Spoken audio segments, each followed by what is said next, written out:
Hi, my name is Shauna and I work at the St. Charles City County Public Library. And today I'm reading pages 311 through 358 of Dreamland Burning. William. After the Florsheim gang takes Joseph out of the truck with the intent of hanging him, Will repeatedly yells at them to stop. When he is angrily questioned by the leader, Reggie Gould, Will tells him he promised Joseph to Vernon Fish. He explains that Mr. Fish is a friend of his father's and teases him that he doesn't know how to handle Negroes the right way. He tells the men he is intent on proving to Fish that he does know how to handle them and is hunting down Negroes to prove it. He even goes so far as to lie and say that he wants to be part of the junior clan.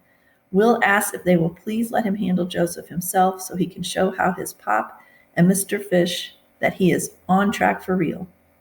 When Will mentions his father, this prompts Reggie to ask about who he is. When Will reveals that his father is Stanley Tillman, Reggie tells him that his dad joined the Klan tonight and was one of us now. As much as it saddens Will to hear that his pop changed his mind and joined the Klan, that might have been the very thing that saved Joseph and the Tylers. Reggie and his Klan let him drive off to deliver the three to Vernon Fish. As Will drives away with the Tylers and Joseph, he encounters obstacles. First, he comes across a dead body who was shot in the chest. Will wants to stop to ensure a proper burial of the corpse, but Joseph pleads for him to keep driving. A half-mile down the road, a man tries to flag Will down. Will accidentally hits the man with his truck, clipping his hip. The man and his shotgun fly through the air and land hard on the ground. When Will gets out of the truck to check on the man, he notices blood pouring out from his leg. It was obvious this injury wasn't from the car accident, but from a gunshot. Will can tell the man was a roughneck. Meanwhile, Joseph gets out of the truck, picks up the shotgun, and points it right at the injured man. Joseph presses the muzzle to the man's cheek and asks him how many men he had killed that night. It seemed Joseph just might shoot the man and given everything he had been through. Will felt it wasn't quite right to try to stop him. Joseph tells Will he spent his whole life forgiving white people, and he is so tired from it. In the end, he lowers the shotgun and walks back to the truck. Will proceeds to question the man about who shot him. He roughly loads him in the truck and decides he may be a righteous man after all by not leaving a man to bleed to death on the street. When they finally arrive at the church, it's dark and no one answers when Will first knocks. Eventually, a girl he recognizes named Claire opens the door. Will is moved by how kind she is when he tells her the Tylers are hurt and they need help. She goes into the church and brings out a man and a nurse to see the people in the truck.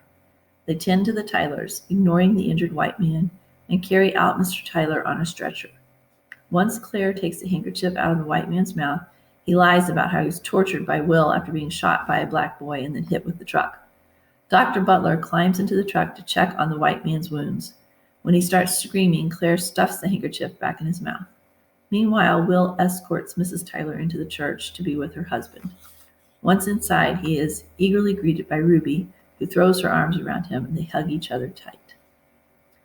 Rowan. At the nursing home, William's son, Joe, lights up when he mentions the body. Although he tells Rowan and James he made a deathbed oath to William to carry the secret to his own grave. He also tells them he will help to find the truth for themselves. Joe asks how they found his father. James tells him it was from the receipt. Joe sobs and laughs when he feels the receipt in his hands, saying he never thought he would see it firsthand. James and Rowan continue to question Joe about the identities of Jay Goodhope and Della Goodhope. Joe explains he is named after Joseph Goodhope and that Della was Joseph's mother and Ruby was his sister. He then tells him William moved to Kansas City shortly after the riot in 1921 and changed his name to Daniel for a fresh start. Rowan comments that William and Joseph must have known each other very well, which Joe confirms is true. As they continue to talk, Joe shows Rowan and James a picture of him with Ruby from 2001. James shows Joe a picture on his phone of Joseph with a poem beside it. Joe reveals he has never met Joseph, for he died young, but that Ruby went on to live until she was 97 years old. Joe told them that Ruby had brought them a peach pie every year on June 1st. Rowan gets goosebumps on her arms when he says that, for she remembers Tilda's peach pie from the Nut and Honey Cafe at Arvin's funeral. When Rowan gets home, her mom tells her Geneva is there. Rowan and her mom sit on the porch swing and talk for a bit, but it is awkward. Rowan asks if she can visit Arvin's Aunt Tilda.